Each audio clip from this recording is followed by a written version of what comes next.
হলো space family বন্ধুগণ। কথা হলো প্রায় 2 বছর হয়ে আসলো প্রায় এই মাইক্রো ফাইন্যান্সের কাজে।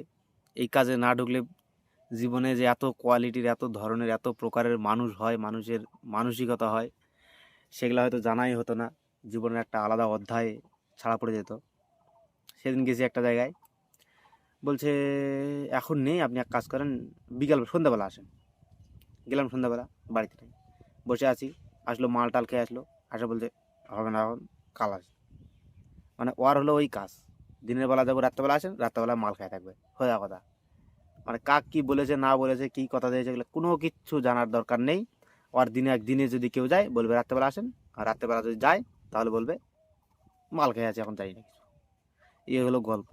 তারপর আর একজন আছে, তিনি আবার বড় লোক। উনি, ওনার কথা হলো যাবেন, এমনিতে তো দেখা হয় না, বাড়িতে থাকে না। যদি কোনো ভুল করেও বাই মিস্টেক দেখা হয়ে যায়, একদম বাড়িতে ডেকে জামাইয়াদের মতো একদম ঠান্ডা ফান্ডা একদম যা আছে সব খাইয়ে দাইয়ে বলবে যে এখন যান, বিকেলবেলা পাঠিয়ে দেবো। তারপর থেকে ফোন সুইচ অফ, আর কথা হবে না। তারপরে পরদিন আবার যদি গেলে, আবার যদি বাই মিস্টেক দেখা যায়, বলছে মোবাইলটা পড়ে গিয়ে দেখেন ভাঙ্গিয়ে কি হয়েছে, কালকে ঠিকঠাক করে নিয়ে রাত 12টার দিকে এসেছি। 12টার দিকে এসেছি, বাড়ি দিয়ে পাঠানো হয়।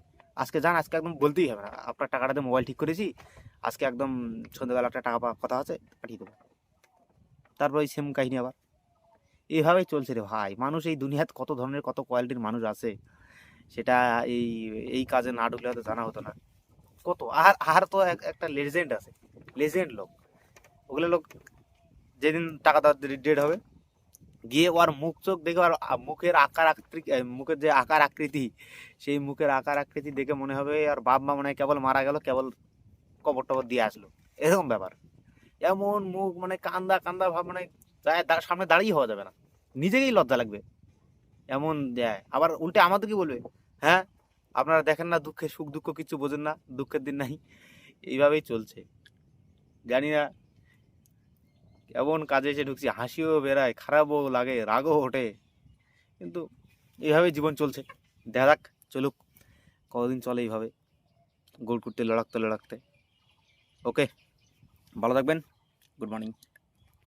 হলো স্পেস ফ্যামিলি বন্ধুগণ। কথা হলো প্রায় 2 বছর হয়ে আসলো প্রায় এই মাইক্রো ফাইন্যান্সের কাজে। এই কাজে না ঢুকলে জীবনে যে এত কোয়ালিটির, এত ধরনের, এত প্রকারের মানুষ হয়, মানুষের মানসিকতা হয়, সেগুলো হয়তো জানাই হতো না। জীবনের একটা আলাদা অধ্যায় ছাড়া পড়ে যেত। সেদিন গেছি একটা জায়গায়, বলছে এখন নেই, আপনি এক কাজ করেন, সন্ধ্যাবেলা আসেন। গেলাম সন্ধ্যাবেলা, বাড়ি